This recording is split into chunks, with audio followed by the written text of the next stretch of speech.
Kiai itu nggak ingin terkenal. Nggak ingin terkenal Kiai itu pada dasarnya. Nggak ada iklan telah dibuka pendaftaran baru pesawat Takofah dengan biaya sekian. Nggak ada, datang sendiri. Kalau ada orang kok anti pesantren, ya berarti orang radikal lah.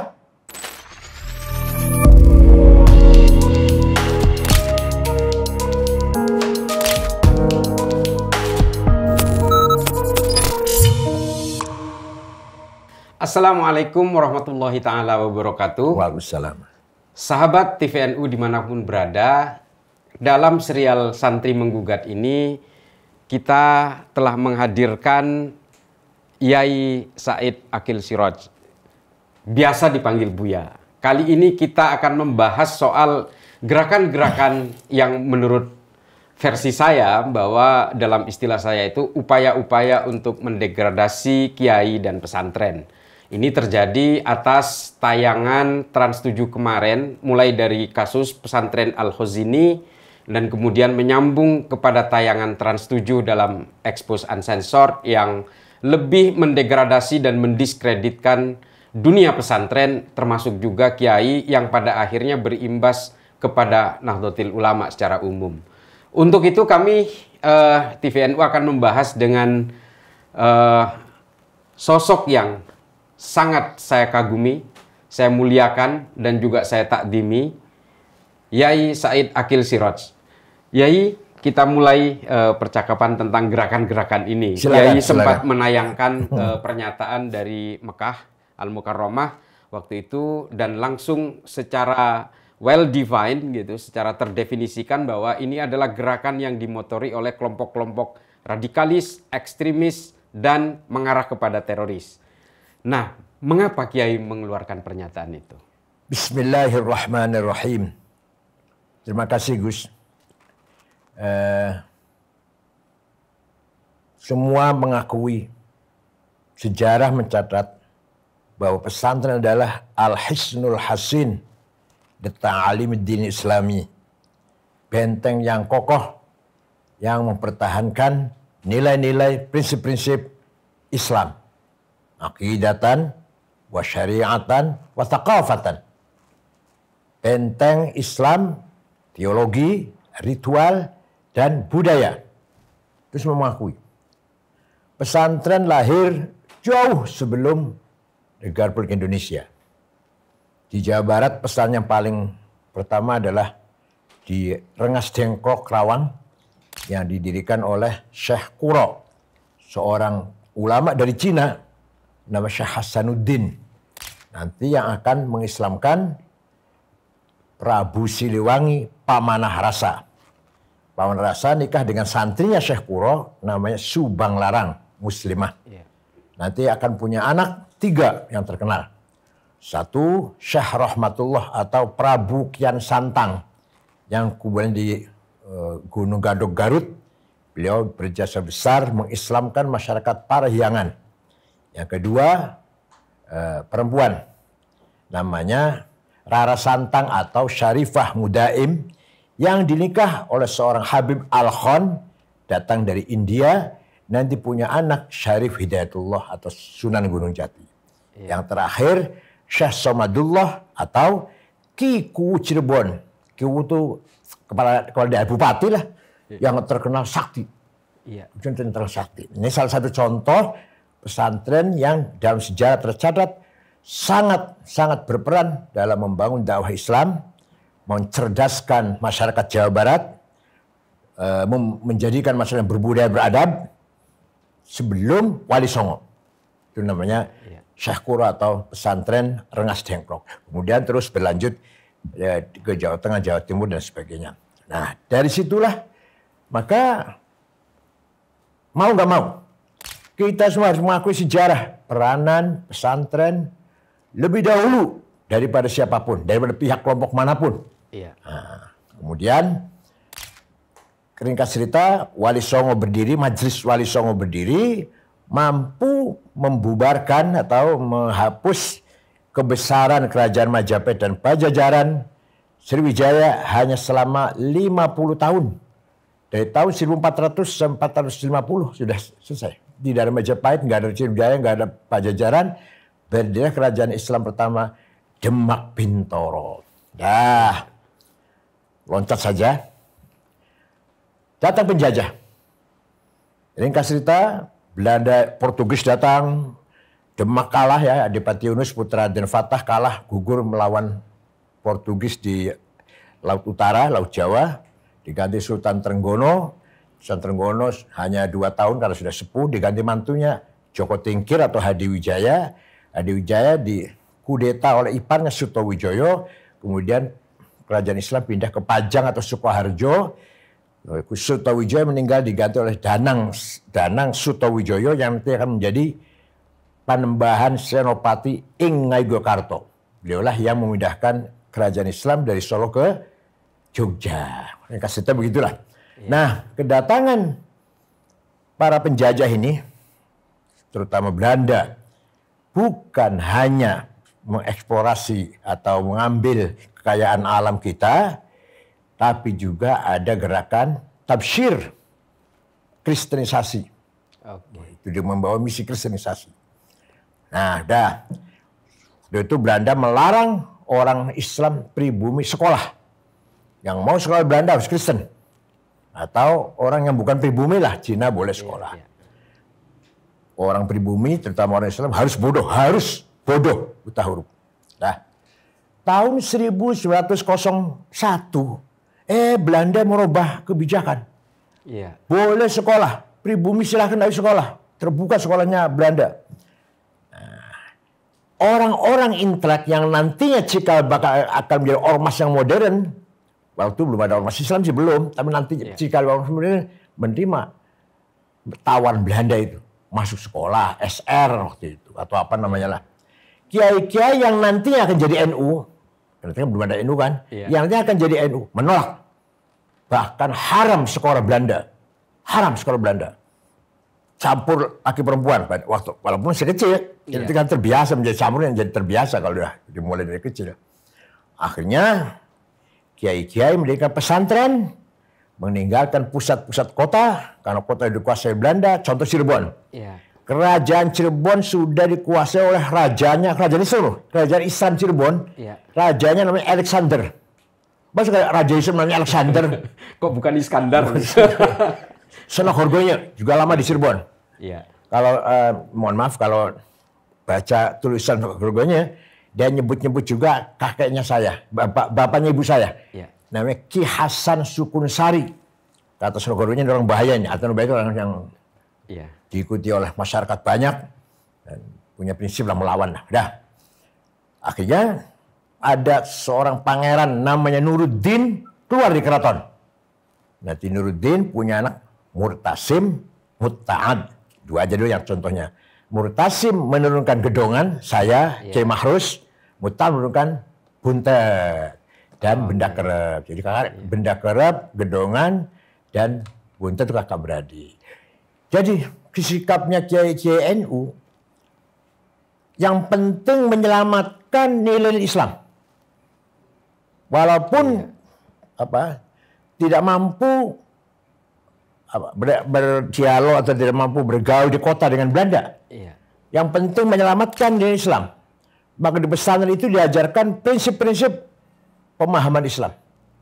Usul fikih, bukan hanya fikihnya. Usul fikih. Mustalah hadis, bukan hanya hadisnya. Ilmu tafsir, bukan tafsirnya saja, bukan. Apalagi misalkan ilmu mantik, logika diajarkan di pesantren.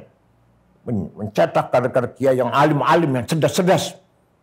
Izin saya potong, Kiai. Apakah ini juga mungkin hampir semua pondok pesantren yang sudah tua ini, itu hampir semuanya memiliki Kitabut Turoth. Kitabut Turoth itu mungkin dibuat untuk tujuan itu. Kalau pesantren yang lama, yang semua sama. Walhasil semua pesantren yang besar yang lama-lama itu, Buntet, Gedongan, Babakan, Kempek, Jombang, semuanya menolak metode Belanda, membuat metode sendiri. Yang penting menyelamatkan nilai-nilai, prinsip-prinsip pemahaman agama Islam. Sampai sekarang tidak ada lembaga selain pesantren yang mendalami usul fikih. Kalau fikihnya gampang, mendalami ilmu mantik. mendalami ilmu kalam teologi, mendalami ilmu tafsir, mustalah hadis, hadis sahih. Kenapa sahih? Memenuhi syarat-syaratnya ada 4. Muttasil, dhabit, thiqah, adil. Kurang 1 hasan, kurang 2 dhaif. Dhaifnya maqtu, mauquf, munqati', mursal. Mana ada di luar pesantren bahas itu? Iya. Belum qiraat. Nah, artinya apa? Kiai-kiai berjasa besar. Iya. Membangun peradaban Islam di kampung-kampung dulu, di pusatnya dari kampung-kampung. Nah, sehingga katakan contoh Muhammadiyah, mohon maaf, Muhammadiyah berjasa besar. Apa jasanya? Menjaga imannya orang-orang Islam yang kerja di kantor Belanda. Ya, orang Islam jadi pegawai Belanda tidak murtad. Ormasnya Muhammadiyah jadi pasti memainkan peran masing-masing. Nah, masing-masing. Wadahnya Muhammadiyah pasti. Orang Islam di kota kerja di Belanda itu pasti yang diwadahi Muhammadiyah. Apakah pada masa itu dari Belanda juga ada upaya intervensi atau upaya intimidasi terhadap pesantren? Oh, ada jelas, ada. Hanya kalau Belanda kan beda dengan Jepang ya. Iya. Kalau Belanda kan kalau melawan baru ditindak. Kalau nggak melawan dibiarkan. Iya, artinya pernyataan Kiai Said bahwa ini adalah kelompok ekstrim, radikal dan sebagainya itu, apakah ini juga bagian dari gerakan-gerakan semacam Belanda pada zamannya yang berusaha mendegradasi itu, pesantren? yang saya bahas nanti cerita itu ke sana. Cerita saya itu ke sana itu.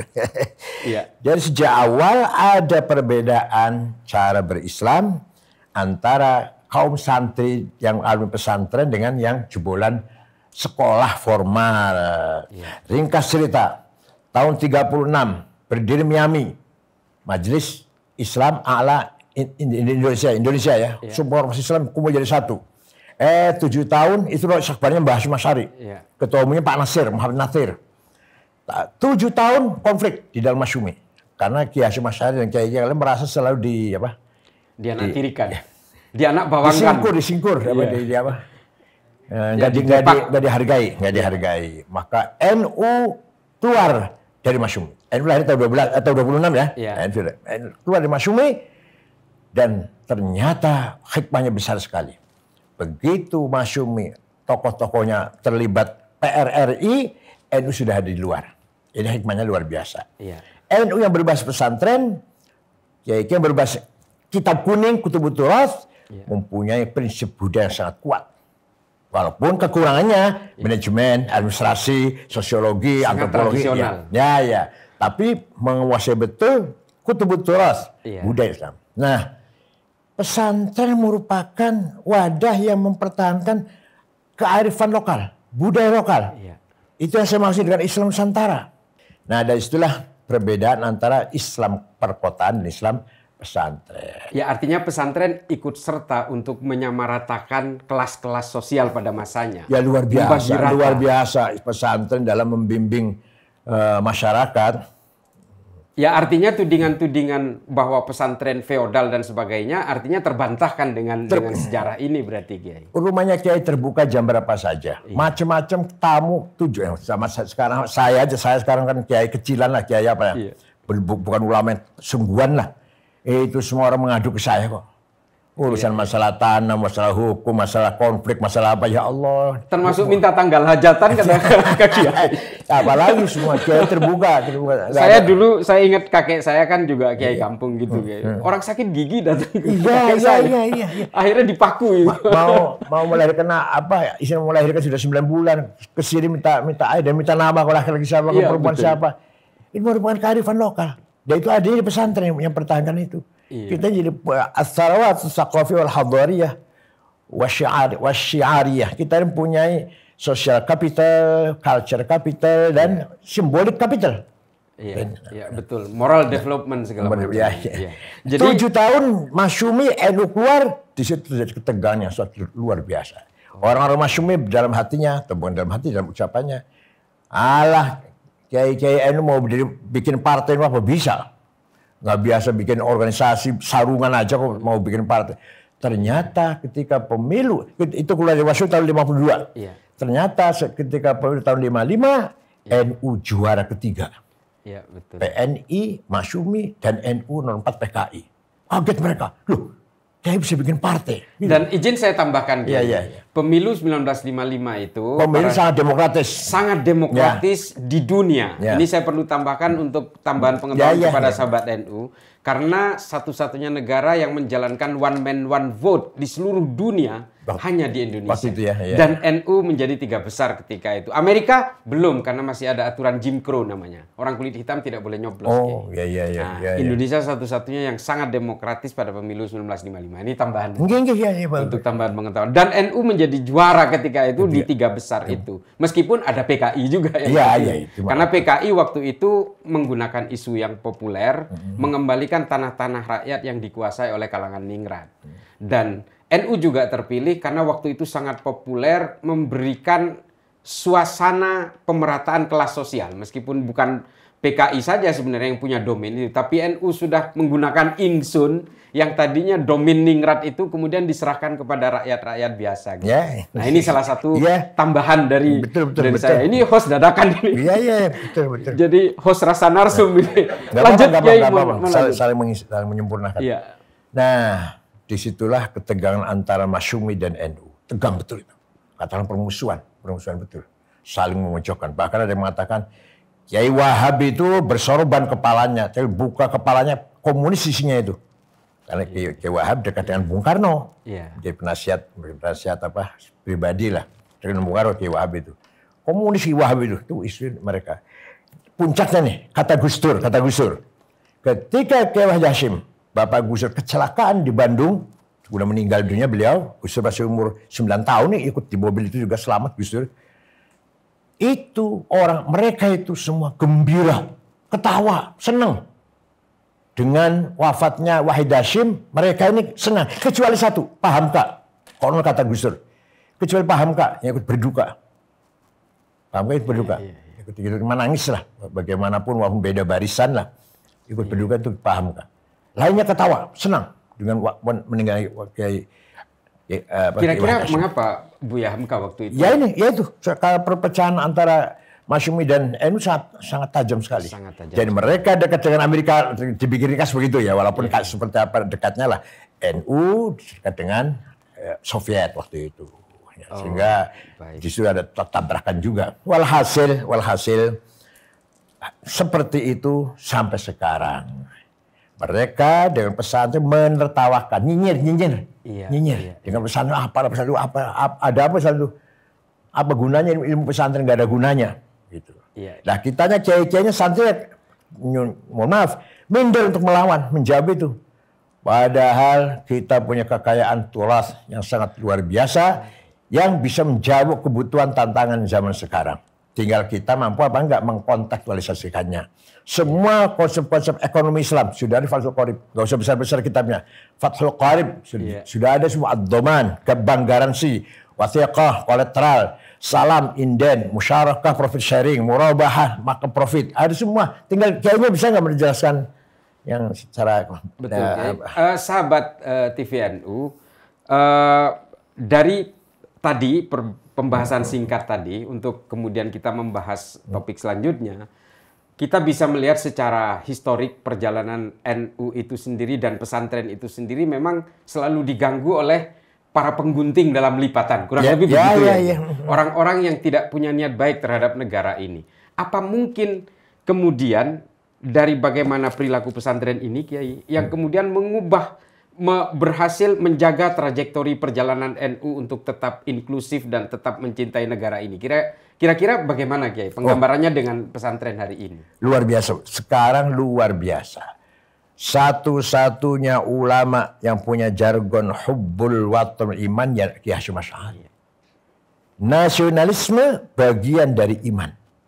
Jadi jargon itu bukan hanya untuk membuat semangat melawan Belanda penjajah, bukan. Ya betul-betul bagian dari teologi. Nasionalisme bagian dari teologi. Anda beriman harus nasionalis, Anda nasionalis harus beriman atau beragama. Hanya Hasyim Asy'ari. Kemudian ketika ada Piagam Jakarta, kemudian orang-orang non-Muslim dari Indonesia Timur tidak setuju, Kiai Wahid Hasyim pulang ke Tebuyang lapor pada bapaknya. BPUPKI. Ya, BPUPKI tanggal 18 Agustus kan. Gimana Pak, gini. Ya Hasyim Asy'ari, sebentar, nanti malam saya sholat dulu. Malamnya sholat, paginya Wahid kembali ke Jakarta. NU setuju piagam Jakarta 7 kata itu dicoret. Kenapa? Yang penting Indonesia menjadi negara kuat dulu. Kuat dulu kita. Di atas negeri yang kuat itulah kita dakwah. Jangan belum kuat sudah pertentangan negara Islam, negara. Sebenarnya, nah ini saya sampaikan pada Taliban ketika Taliban berkunjung PBNU. Iya. Ente Soviet lagi bicara tentang negara-negara Islam, hanya dengan bentrok antara Burhanuddin Rabbani dengan yang Taliban. Iya. Kalau kita enggak, negara merdeka dulu, baru merdeka kuat dulu persatuannya ini. Di atas kesatuan yang kokoh inilah kita dakwah pesantren, madrasah, dakwah dan seterusnya. Itu artinya apa?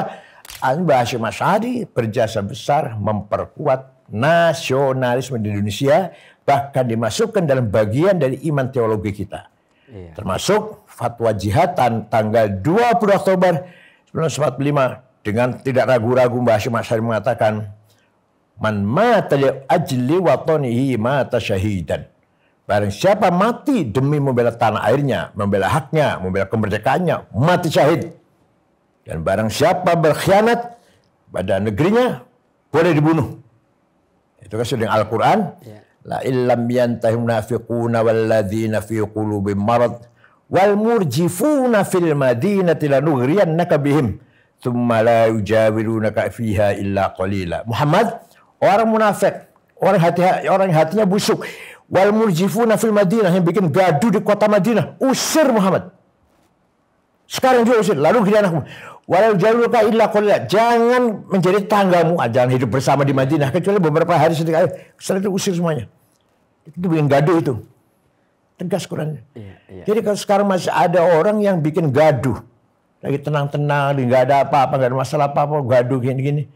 Termasuk Al-Quran, wal murjifuna fil Madinah, lalu ghirannaka bihim. Usir orang bikin gaduh itu. Termasuk yang mengharamkan Pancasila dan itu lebih, menegakkan khilafah segala macam. Terutama di TV Trans 7 itu jelas di sana ada Wahabi, ada aja, jelas ada. Ada Arab juga, siapa namanya, perempuan, itu Arab. Ini padahal seharusnya pertanyaan selanjutnya, tapi kalau apa lanjutnya?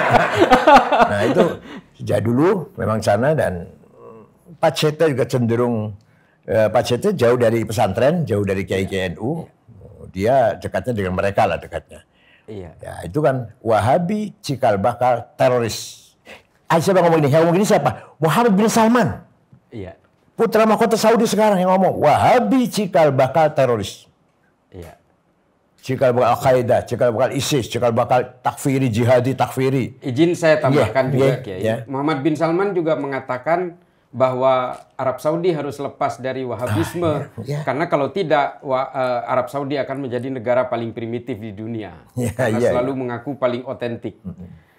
Nah, izin Kiai, kalau kita melihat konteks Indonesia hari ini, termasuk juga serangan terhadap santri pesantren, termasuk juga NU ini, kira-kira kalau bisa diperjelas, kelompok ini mengapa selalu menyerang NU? Pertama iri. Kiai lewat di jalan orang semua cium tangan. Kiai semua semua orang apalagi Madura ya. Saya aja salaman ngasih uang semua ini. Enggak besar enggak, 150 20. Iya. Apa saya minta? Tidak. Apa minta? Enggak. Dalam masyarakat Madura, Jawa, Jember, Tapal Kuda. Salaman saya ngasih uang semua. 50 100. Kalau ditolak sakit hati. Iya. Enggak usah Pak, saya udah hati dia. Sombong Kiai ini. Kalau diterima senang dia. Itu sudah kearifan pesantren, kearifan budaya pesantren. Yang di Timur Tengah nggak ada. Atau di kalangan Wahabi nggak akan kita jumpai seperti itu. Dan dengan demikian, timbul rasa hasud. Kiai nggak begitu pinter kok, diikuti orang banyak. Disegani, perintahnya diikutin, larangannya diikutin, ajakannya diikutin. Ya Allah, walhasil berangkat dari itulah, dari sejak dulu juga itu. Dari sejak dulu itu. Antara NU dan non-NU itu yang menjadi sebab iri itu. Nah, orang yang mendapatkan kenikmatan luar biasa pasti ada yang hasud. Sebenarnya kalau mau kita terbuka, tidak merasa sempurna. Pesantren ada kekurangan, ayo dibantu dong. Apa kalau pesantren, ayo kita sempurnakan. NU banyak kekurangan, ayo dimasukkan. Jangan hanya menghujat. Jangan menghujat, itu namanya menghina, meremehkan. Pesantren apa yang kurang? Kebersihan misalkan, atau profesional dalam masalah bangunan atau apa kurang. Ya ayo dibantu loh. Bukan malah membeberkan. Itu kan berarti membuat fitnah. Wala tuti' kulla halafim mahin hammazim masya'im binami manna'il kharil mu'tadin athim. Itu namanya kesana kemari adu domba, membeberkan, menyiarkan kejelekan yang tidak ada faedahnya. Manna'il khairi, bisa mencegah kebaikan. Mu'tadin, permusuhan, athim, dosa besar. Ya. Jadi TV Trans 7 ini menyebarkan permusuhan, dosa, dan apa tadi? Menyebarkan kejelekan yang dibuat.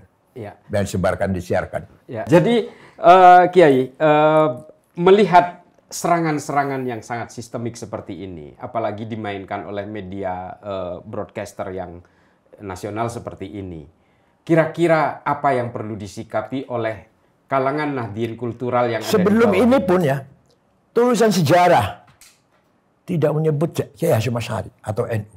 Iya. Waktu kita protes pada Nadiem itu yang kuat, katanya korupsi 9 triliun itu. Karena tidak masukkan dalam apa judulnya sejarah Indonesia apa? Peran NU nggak ada peran NU. Nah, begitu pula orang-orang yang sekuler, yang nyinyir bareng pesantren, nggak menganggap bahwa pesantren ada andilnya atau ada peranannya ketika membangun negara Republik Indonesia ini. Padahal kita ini setiap krisis pasti NU yang di depan. G30S, NU di depan. Iya. Lahirnya Orde Baru itu juga faktor NU mendukung Orde Baru. Yang mengusulkan Pak Harto menjadi pejabat sementara menjadi presiden, Nurdin Lubis, suatu ketua PBNU. Yang mengusulkan membubarkan PKI dari NU. Yang usulkan ngotot di MPR. Iya. NU yang usulkan bubarkan PKI. TAP MPR nomor 1 ya. Nomor 1 itu tahun. TAP MPRS nomor 25. Gitu ya, pembubaran PKI ya. Pembubaran PKI dan ajaran-ajaran komunisme. Nah, kalau yang Pak Harto menjadi presiden, itu juga Nurdin Lubis tuh yang betul. Walhasil tanpa peranan NU belum tentu ada Orde Baru. Belum tentu Pak Harto jadi presiden. Iya. Pertama awal mulanya gitu. Walhasil kalau demi Indonesia ini paling di depan sendiri. Satu lagi, ketika Pak Harto mewajibkan asas tunggal, semua ormas asasnya harus Pancasila. Buang itu asas Islam, dibuang. NU menerima. Tahun 82. Hanya NU yang menerima. Pertama kali beliau itu NU. Itu pun yang melalui perdebatan yang seru ya. Perdebatan kiai-kiai itu. Buka kitab kuning itu. Mbah Mun, Kiai Umar Kempek, Pade saya. Terus, akhirnya kesimpulannya setuju lah. Yang penting negara bersatu ini.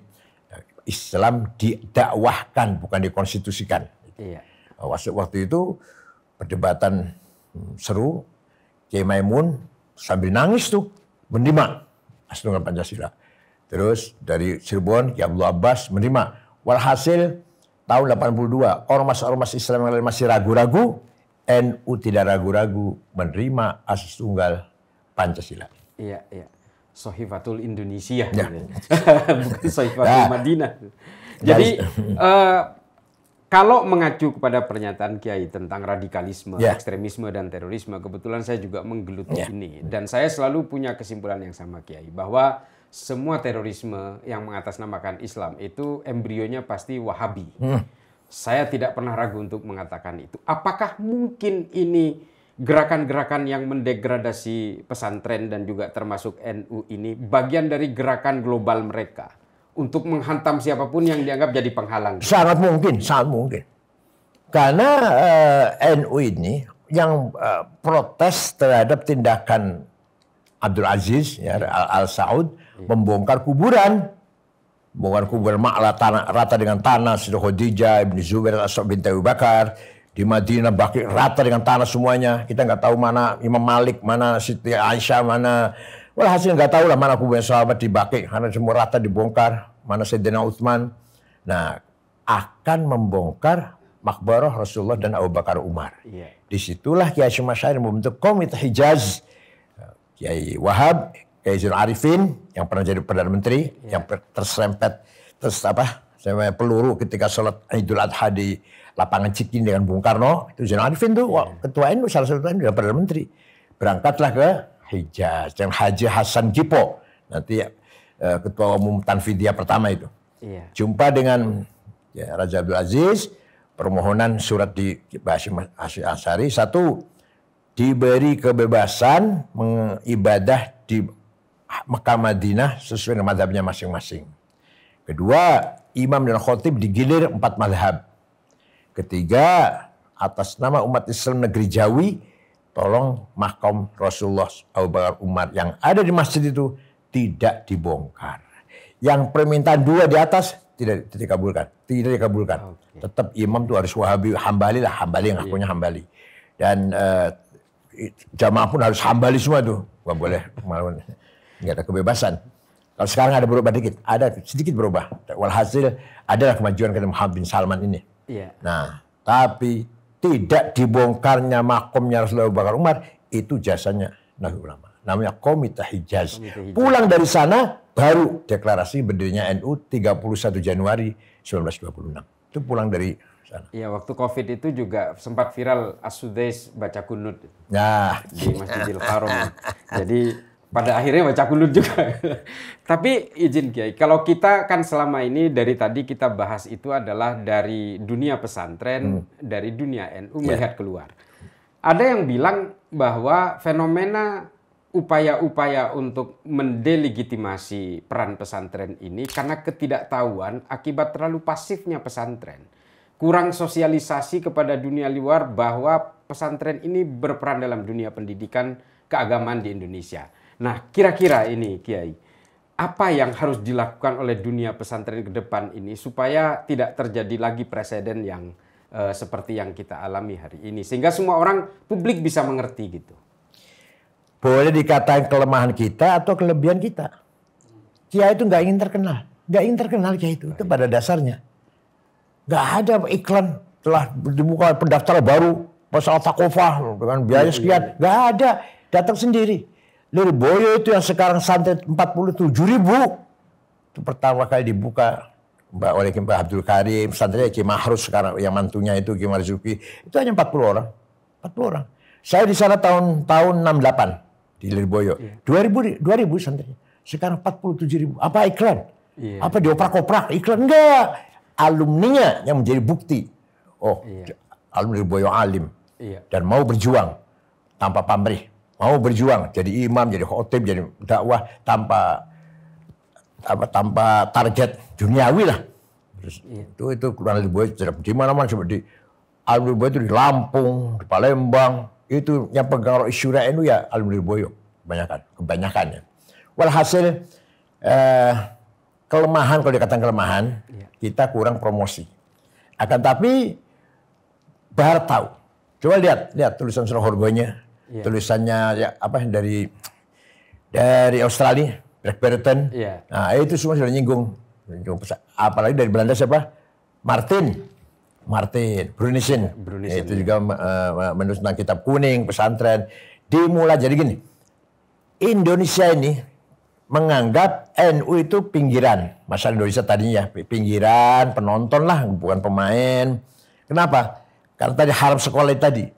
Jadi dipikir rata-rata anaknya orang NU tamat SD itu tahun 56. Rata-rata tamat SMA tahun berapa? Tahun 62. BA tahun 64, 65. Zamroni BA. Ketua kami itu loh yang demo. Kemudian 69 Dr. Landes. 71 orang pertama kali dari Kiai NU Doktor Tata Negara Pak Tolhah Mansur, bapaknya Romi. Bapaknya Romi, ketua PT. Itu pertama kali Kiai Doktor Tata Negara lagi jurusan, bukan IAIN, bukan. Nah, jadi kalau di situ kita ketinggalan memang dari depan Muhammadiyah. Tapi bagaimanapun kita punya prinsip yang kita pertahankan, yaitu nilai-nilai Kutubutur Islamiyah. Walhasil dari dulu sampai sekarang ada polarisasi. Ini santri, ini yang non santri. Sebenarnya tidak apa-apa, asal tidak saling membenci. Tidak saling membenci. Ini ada peran sendiri, ini ada peran sendiri. Tapi kalau saling membenci ya jadi fitnah jadinya. Kira-kira lagi-lagi ini kembali Kiai, kita mencoba berusaha melepas label radikal, ekstrim dan teror itu kepada orang-orang yang tidak suka kepada NU. Kalau memang di luar kelompok ini tidak suka kepada NU, kira-kira apa alasannya? Gambarin paling gampang kalau saya. Iya. Kalau ada orang kok anti pesantren, ya berarti orang radikal lah. Oke. Itu aja udah. Karena dia letterlock, dia apa namanya tekstual. Wajah itu perangilah, waqatilu bunuhlah orang kafir. Wajah itu perangilah orang kafir. Itu nggak begitu? Iya. Kalau mau agak ilmiah nih. Dalam memahami agama Islam itu, pertama kita pegang Quran dan hadis sebagai bayan ilahi dan bayan nabawi, penjelasan dari Allah dan penjelasan dari Rasulullah. Tapi Quran dan hadis itu bahasa Arab. Bahasa itu tidak lepas dari budaya. Iya.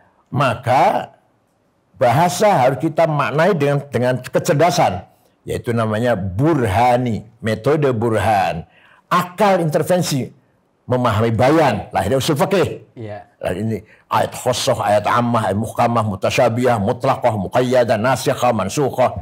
Contoh, aqimus shalah, perintah, wajib salat. Kulu washrabu, perintah, wajib makan, wajib minum, gitu. Sama wajibnya. Iya. Apa sama wajibnya? Sama fi'il amarnya, perintah sama. Aqimus shalah, berdirikan sholat, wajib. Kulu, makanlah, washrabu, minumlah. Apa sama wajibnya nih? Sama-sama wajib? Enggak.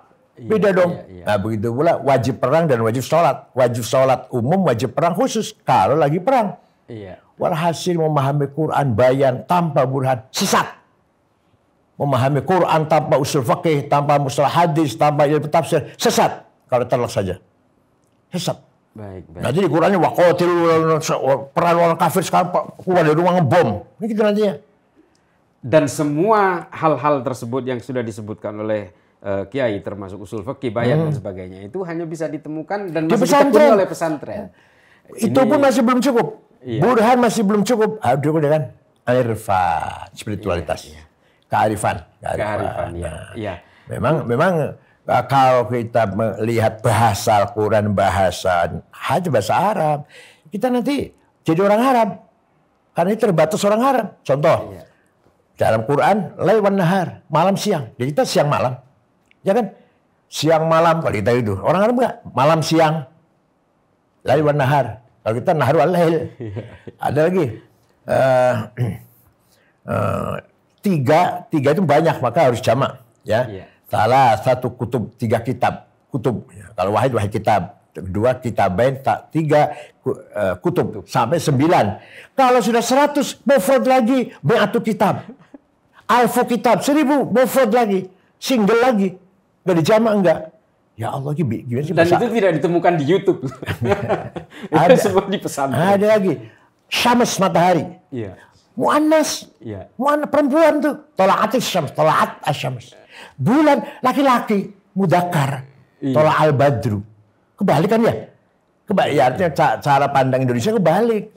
Matahari laki-laki, pantasnya gitu kan? Iya. Tola'at syamsu, yang bulan. Tola'at. Tapi memang itulah bahasa Arab. Jangan kamu jatuhkan tanganmu kepada kehancuran. Tangan. Nah, ada lagi.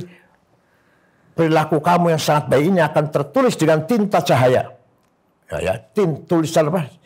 Hibrun minan nur. Ditulis dengan tinta cahaya. Kalau kita enggak, tinta emas. Iya. Kita tinta emas, orang Arab tinta. Jadi yang namanya bahasa Arab ya untuk orang Arab. Nah kita memahaminya ini harus pakai kecerdasan. Nah pertama kali ada usul fikih Imam Syafi'i. Kemudian semua kalau ada murid-muridnya termasuk Imam Ghazali. Imam Ghazali mengatakan barang siapa tidak paham ilmu mantik tidak bisa dipercaya ilmunya. La thiqata bi'ilmi. Walaupun ada pihak lain Imam Nawawi dan Imam Ibnu Shalah haram. Belajar di mata itu haram. Imam Nawawi Ibnu Shalah.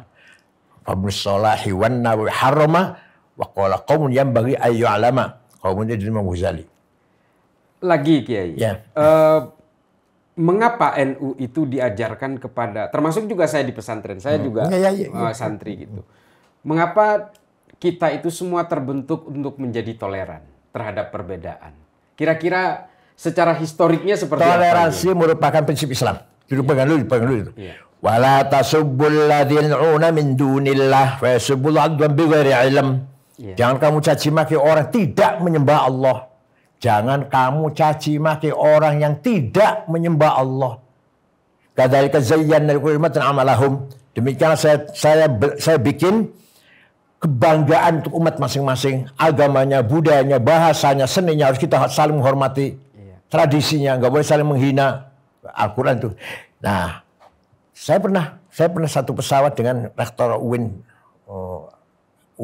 Jogja, Pak Amin Abdullah. Iya. Pak Amin pintar itu. Satu pesawat kebetulan. Kenapa di NU tuh kiai-kiai itu ya baca kitab fikih, pencuri potong tangan, zina rajam. Membunuh lagi, minum arak 40 cambuk. Tapi kenapa kok nggak galak ya? Nah, jadi fikih itu diajarkan di pesantren dengan detail. Dan kiai-kiai paham, barang siapa berzina dirajam, barang siapa membunuh lagi paham, tapi tidak untuk menjadi tema ceramah. Itu nanti kalau sudah orang itu sadar dengan Islamnya sendiri. Bukan itu yang disamakan di ceramah itu. Ayah saya kalau ceramah ayah saya nih, kalau ceramah dulu. Ayo kita puasa Ramadan, minggu depan sudah masuk puasa. Kerja saya berat, aku takut batu dari sungai. Ya kalau gitu ya asal jangan blong lah, ada puasanya. Asal jangan blank banget, ada puasanya. Ayo sholat lima waktu. Belum bisa, ada sholatnya lah. Sehari semalam ada sholatnya, jangan blank banget. Gitu, ayah saya itu. Iya, iya. Jadi cara berdakwah pada Sama orang. seperti metodologinya Wali Songo dan sebagainya. Iya, makanya itu. Tapi ironisnya Kiai, kalau saya melihat pergerakan di lini massa di media sosial termasuk di media-media visual gitu, yang ikut menyerang NU, yang ikut menyerang pesantren untuk kasus hari ini, apa yang terjadi hari ini, itu juga banyak yang dari non-Muslim. Nah, kira-kira Kiai melihat, padahal NU dikenal sangat toleran gitu ya. Kira-kira bagaimana Kiai Said melihat hal-hal yang seperti ini? Saya nggak ngerti ya kalau sampai non-Muslim ikut mengkritik. Saya belum. Saya Itu belum. dia. Ada beberapa dari kelompok non-Muslim yang berada di medsos itu juga ikut menyerang bahwa ini memundurkan peradaban bangsa. Dia menuduh ini embrio feodalisme dan sebagainya. Kalau soal feodalisme sebenarnya sudah terjawab bahwa NU sendiri juga justru anti terhadap feodalisme itu. Tapi Kiai, kalau melihat fenomena seperti ini, apakah ini pergerakan sosial seperti ini, kira-kira apakah dari pihak NU sendiri kurang sosialisasi tentang trajektori NU masa depan? Bahwa NU ini adalah tetap menjaga toleransi, inklusivitas, dan sebagainya. Sebenarnya kita terus berusaha sebenarnya. Iya. Hanya orang tidak mau mendengar atau tidak pura-pura tidak dengar. Itu aja. Iya. Bahwa peran NU sangat luar biasa. Saya sangat menarik dulu pidatonya Panglima TNI Pak Gatot Nurmantio, Iya. ya, yang mengatakan Jenderal Sudirman ada yang khianat anak buahnya. Ngomong sama Belanda. Ayo saya tunjukkan Jenderal Sudirman yang mana ada di sana. Waktu datang lagi tahlil, dan Sudirman lagi tahlil. Tahlil rame-rame. Iya. Terus ditunjukkan oleh si pengkhianat itu Jenderal Sudirman. Nggak percaya Belanda. Masa jenderal tahlilan? Itu kan kiai itu. Itu artinya dari Nurmanto mengangkat betapa Jenderal Sudirman terkenal Muhammadiyah ternyata sering menggunakan tahlil sebagai tameng menyelamatkan dirinya dari serangan, dari tindakan Belanda. Kemudian Pak Gatot Nurmantio juga menceritakan Kiai Hasyim Asy'ari ketika akan perang melawan Nika, Kiai sudah nggak sabar, Hasyim sabar menunggu singa dari Cirebon. Kiai Abbas pun datang baru, ayo. Yang 10 November. Iya, ayo. Komandannya Kiai Abbas dari Cirebon. Kiai Wantu wakil. Itu resolusi jihad itu. Iya, Kiai Wantu wakil. Dari Cirebon justru datang ke Surabaya. Iya, semua. Yang akhirnya santri-santri itu Bu Ireng, Lirboyo juga ikut semua. serta gitu. Walhasil kalau kita lihat bicara jasanya Kiai ya sulit ya. Kalau orang nggak tahu ya sulit ya. Coba satu. Orang yang tidak pernah menolak tamu. Itu kan ya, coba betapa kalau pejabat tamu diatur jam berapa, ada apa, dulu apa, daftar tamu dulu mau apa, ketemu ada perlu apa. Kiai enggak, kalau Kiai enggak terbuka. Siapa saja. Ya mohon maaf, saya juga begitu dulu waktu jadi ketua PBNU. Dari bintang 4 sampai Aguan Konglomerat sampai Pak Tito Kapolri saya terima, dan tukang beca, tukang gorengan mau ketemu ya silahkan. Iya. Melihat metode saya begitu seperti itu. Melihat serangan yang sangat masif belakangan ini terhadap NU bukan PBNU, kita membedakan itu. Kira-kira sikap NU sendiri dengan adanya gerakan-gerakan massa seperti ini, kira-kira apakah ada langkah lain dari menurut Kiai yang untuk menyikapi hal-hal yang seperti ini? Saya lihat kadang saya menggugat secara hukum. Saya setuju. Nah, kalau kemarin dipimpin oleh Kang Cicun di DPR, usulannya sudah dicabut izinnya, itu saya setuju itu. Nah, satu lagi, kalau saya terutama dari kiai-kiai sepuh, ayo pada rame-rame baca Hizib Nasr, Hizib Sakran, nah gitu. Tapi bacanya bukan di lapangan rame-rame gitu. Malam-malam bangun, nangis pada Allah, baca di situ Hizib Nasr. Bukan yang seremonial di lapangan, pakai proposal tuh nanti. Pakai proposal dan pamer-pamer. Jadi, tapi itu ada. Harus ada itu. Yang demo harus ada. Telepon banyak sekali ke saya dari Cirebon, dari Majalengka, Kuningan, Indramayu ke saya. Gimana? Kita mau gerak. Silakan, asal jangan analisis. Kalau nggak saya larang yang namanya Indramayu, namanya Solikin. Waduh, maunya bakar-bakar itu maunya tuh. Karena sahabat-sahabat kalangan Nahdien juga kami capek diginikan terus. Itu dia yang mungkin menjadi giroh bagi teman-teman NU, karena kami selama ini lebih memilih diam karena kami diajarkan untuk tawadhu. Tapi hari ini kami harus bangkit untuk melawan. Saya sendiri. Banyak yang mencaci maki saya banyak. Kemudian minta maaf saya. Orang Bangkalan ada, orang Tuban ada, Pasuruan ada. Saya maafkan, nggak usah minta maaf, sudah saya maafkan. Bahkan pernah ada narasi Kiai Said diadili. Saya maafkan, nggak apa-apa isu. Saya katanya menjadi maklarnya, beli tanah di Malang untuk dijual gereja. Gereja itu dibangun tahun 80-an, saya baru pulang dari Mekah 94. Gereja itu dibangunnya tahun 80-an, 85, berapa. Saya pulang tahun 94. Ada yang mengatakan saya jual tanah milik siapa ke gereja, dapat uang katanya sekian. Gereja itu berdiri tahun 80-an, sebelum 90 lah. Saya baru pulang dari Mekah tahun 94. Tapi minta maaf, saya maafkan. Yang mengatakan saya Syiah ini, saya maafkan. Tapi kalau sudah NU yang disinggung, pesantren yang disinggung, sulit untuk saya maafkan. Susah. Sepakat. Karena eksistensi kita. Saya ikut bersama Kiai. Kalau soal NU tolong jangan dibuat ini. Karena kita bukan hanya taksub ya, bukan hanya fanatik, bukan. Tapi kalau saya pribadi meyakini Kiai bahwa NU adalah tonggak penting di negara ini. Kalau NU ambruk, ya semuanya bakal ambruk. Pancasila-nya ambruk menurut saya. Itu selalu saya suarakan di mana-mana. Nah, yang paling terakhir Kiai, kira-kira kalau ternyata tuntutan-tuntutan kita terhadap Trans 7 ini hanya sekedar berujung kepada minta maaf, sementara dia sudah membuat satu narasi-narasi yang sebenarnya membuat gaduh, membuat heboh, dan bahkan bagi saya mendegradasi kepada orang yang tidak tahu tentang pesantren, pada akhirnya semacam mempertegas gitu, menegasikan bahwa pesantren itu memang bobrok gitu. Kira-kira apa sikap kita? Saya sudah ngomong sama Kiai Lirboyo, jangan mudah maafkan, jangan hanya dibayar 100 juta, 200 juta dimaafkan. Saya sendiri sudah dihubungi seorang jenderal. Sahabat saya tapi jenderal udah pensiun, orang senior lah. Katanya Pak Cetain ketemu saya. Enggak usah ketemu, enggak apa-apa. Luar biasa. Enggak usah ketemu. Itu dia. Karena ini soal dignity. Dignity. Iya. Jadi kita semua merasa tergugah. Mari kita perkuat solidaritas kita, solidity kita. Senasib, seperjuangan, senasib, sepenanggungan. Kita kulluna fi khandakin wahid.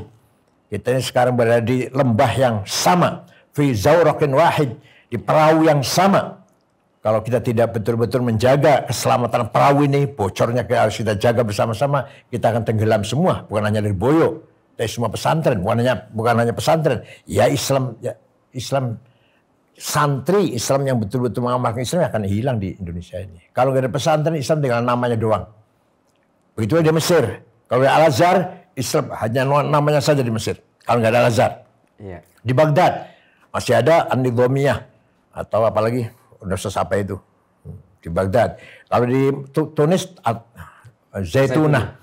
Kalau di Syria ada Demak, semua itulah benteng-benteng ajaran Islam. Alhamdulillah di mana-mana ada.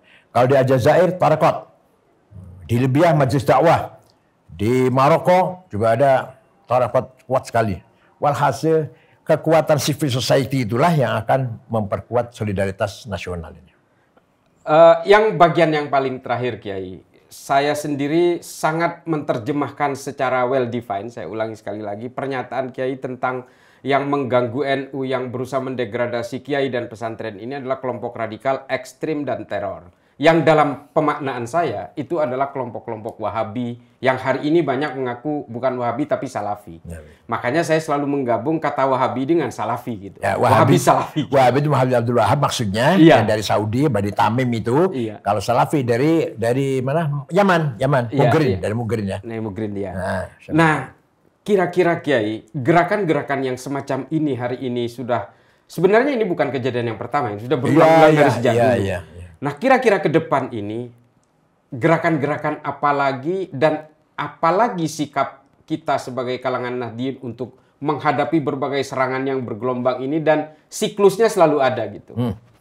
Ya, alhamdulillah sebenarnya kita sudah cukup banyak kader yang mumpuni lah ya. Yang mumpuni termasuk yang muda-muda teman antum panjenengan dan siapa lagi yang muda-muda menghadapi semuanya tantangan ke depan yang lebih keras lagi.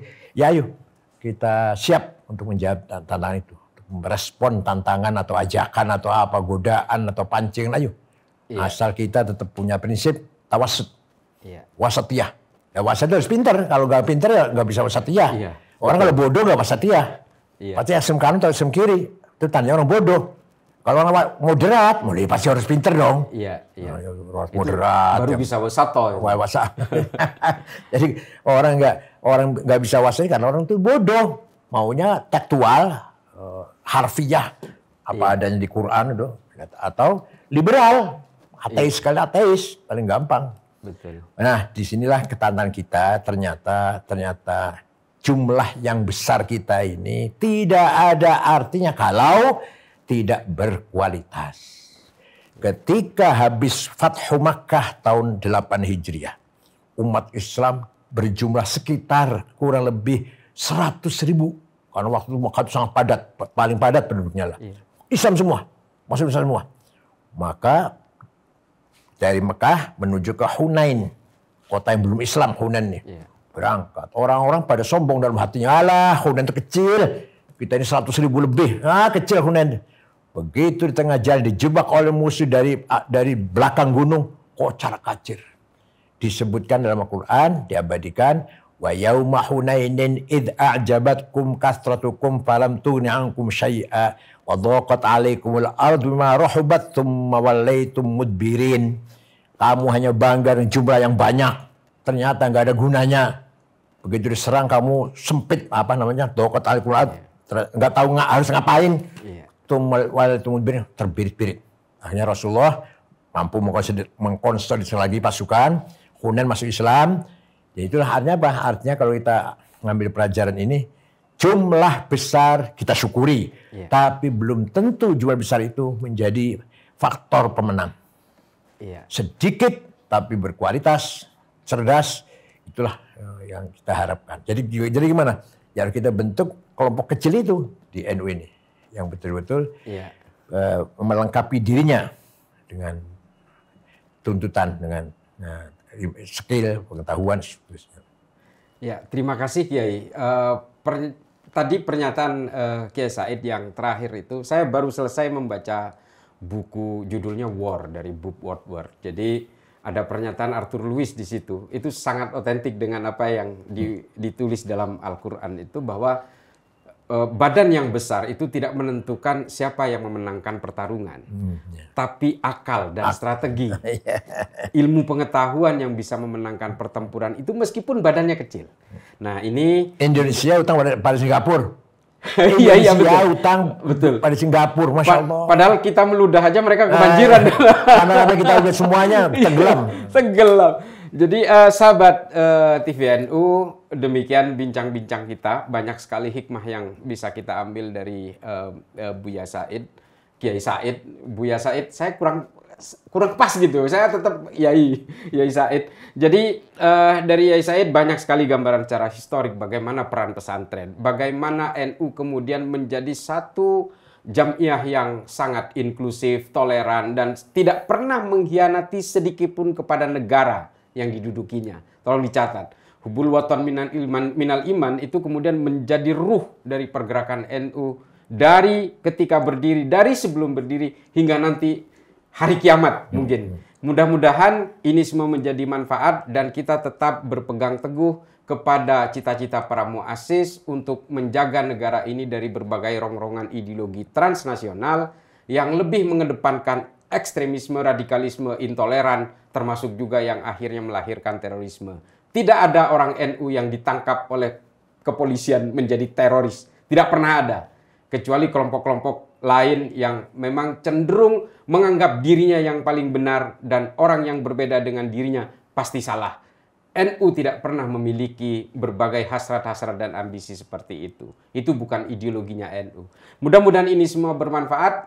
Wallahul muwaffiq ila aqwamit thoriq. Wassalamualaikum warahmatullahi taala wabarakatuh. Waalaikumsalam.